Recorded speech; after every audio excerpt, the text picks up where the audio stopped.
Fédération de l'Office Poésie Théâtre.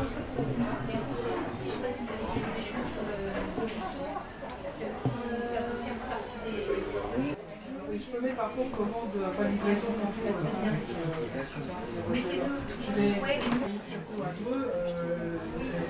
comme s'il y a des contacts, des gens contactés à faire. D'accord, bon, je vous remercie. Je vous en prie. Au revoir. Et il y aura en même temps que la DGT. Super, c'est bon. Olivier, bonjour. Alors, il faut faire travailler nos petits chérubins l'été. Non, faut les occuper. Faut qu'ils fassent une bonne rentrée. Voilà. Alors, on a un peu de tout hein, dans ces manuels scolaires d'été, ces cahiers scolaires. Qu'est-ce que vous nous conseillez? Vous avez fait une petite sélection. La première règle, de toute façon, c'est d'essayer de s'assurer au mieux que l'enfant va l'utiliser son cahier. Parce qu'il y a beaucoup de cahiers qui sont finalement ouverts. On fait une page, deux pages et on laisse tomber. Voilà, hein. et ça ne dure pas. Donc c'est toujours un petit peu dommage. Et puis là, il y a des options différentes. Il y a plusieurs raisons, plusieurs facteurs qui font, il y en a deux surtout qui font que l'enfant va vraiment remplir, travailler son cahier. D'abord, il y a le plaisir éventuel qu'il va y prendre. C'est pour ça que beaucoup de cahiers de vacances sont devenus, ils le sont depuis longtemps, mais ils sont devenus encore plus ludiques, avec y compris des titres qui s'affichent comme ça. Auparavant, il fallait travailler auparavant. Vraiment, maintenant, il faut jouer. Maintenant, il faut jouer. Voilà. Maintenant, il faut se faire plaisir un petit peu. Donc, voilà, des choses comme ça qui se traduisent aussi par des contenus qui sont ludiques. Hein. C'est-à-dire qu'ici, ça ressemble plus à un cahier de jeu, y compris pour adultes, vous savez, mots croisés, mots fléchés, etc., qu'à des révisions de cours. Pour autant, c'est bien le programme de l'année qui vient de s'écouler qui est traité avec ces jeux-là. D'accord.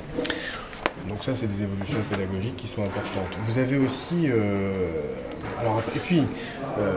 évidemment, mais ça va sans dire, en fait, mais je préfère le préciser quand même, il faut prendre le cahier du niveau de l'enfant concerné. C'est-à-dire que prendre un cahier d'exercice ou un livre d'exercice de classe de 4e pour un enfant qui vient de finir sa 5e, ça c'est risqué d'aller au casse-pipe parce que le programme il ne pourra pas l'aborder dans beaucoup de ses aspects. Au début oui parce que ce sont des révisions, mais il ne pourra pas aller beaucoup plus loin. Alors, à l'inverse, est-ce que c'est utile aussi finalement de faire travailler des enfants trop jeunes au niveau maternel? Est-ce que c'est vraiment utile? Chacun y voit... alors là, ça c'est l'autre grand facteur qui va faire que le cahier va être rempli ou pas, c'est le désir que les parents auront d'accompagner ou pas l'enfant. Donc il faut aussi que le cahier puisse correspondre au choix des parents. Et là aussi, les parents peuvent avoir un choix d'exercice plutôt ludique. Ça peut exister. Avec ce genre de choses, là, y compris pour les petites sections de maternelle. C'est-à-dire qu'aujourd'hui, on a ça c'est relativement nouveau, mais on a des cahiers de vacances qui concernent la lecture, le graphisme, les maths, l'éveil, pour les petites sections. On me dirait, ils ne savent pas lire. Oui, mais ce sont des exercices de préparation à la lecture. Donc c'est chez Hachette, ça. Oui, tous les éditeurs en font, bien sûr. Voilà. Donc, et puis, dans le choix des parents, très souvent, vous avez aussi le fait de dire, il s'agit quand même de travailler. Donc, puisqu'il s'agit de travailler, il ne faut pas faire trop ludique. C'est quand même les vacances, il y a une plage. Hein.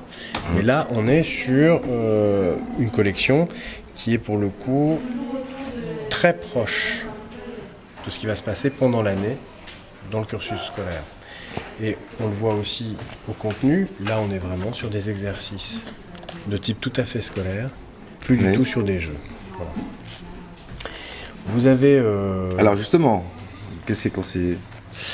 C'est un petit peu coup par coup. Oui, c'est ça. C'est-à-dire que c'est comme pour le reste, finalement, on pourrait croire que ça n'est pas nécessaire pour ce type d'ouvrage, mais si, on peut conseiller là-dessus. Et le conseil, c'est quoi? C'est écouter la demande des parents. Si l'enfant est là, lui poser aussi la question. Qu'est-ce qui peut faire envie à tel ou tel enfant? Telle présentation. Parfois aussi, on a des rappels avec des personnages qui sont des personnages d'albums, par exemple. Là, je n'en ai pas... pris.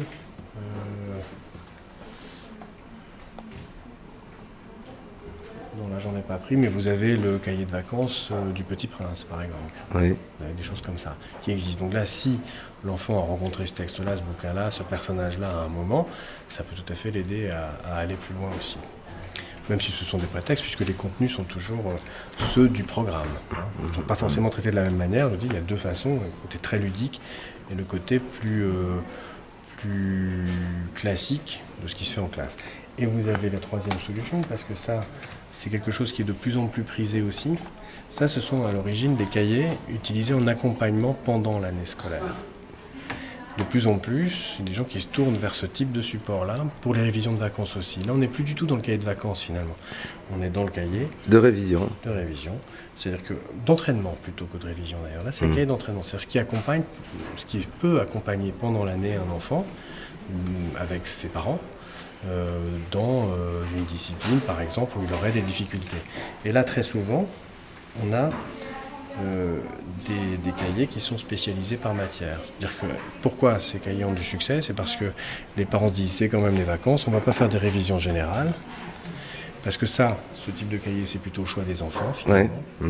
Mais on va travailler sur les matières faibles qui ont posé un problème, éventuellement pendant l'année, pour que lors de la reprise, à la rentrée, il n'y ait pas eu de décrochage.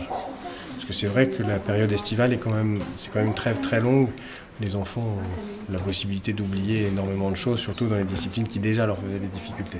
Donc ça, c'est une solution plus, on va dire, plus chirurgicale, quoi, plus pointue. Alors au niveau des éditeurs, pas de conseils particuliers, ils ont tous plus ou moins, voilà. C'est de toute façon l'ouvrage recherché. C'est de toute façon toujours le programme.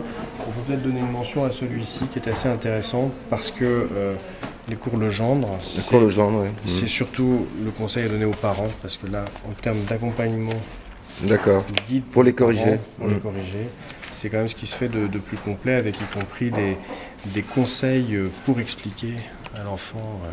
Et alors il faut compter combien pour un ouvrage comme ça? C'est un petit peu plus cher celui-ci, près de 10 €, 9,95 €. D'accord. Mais ça commence à 5 ou 6 €, hein, pour ceux qui sont monomatières, comme ça à 4,30 €. D'accord.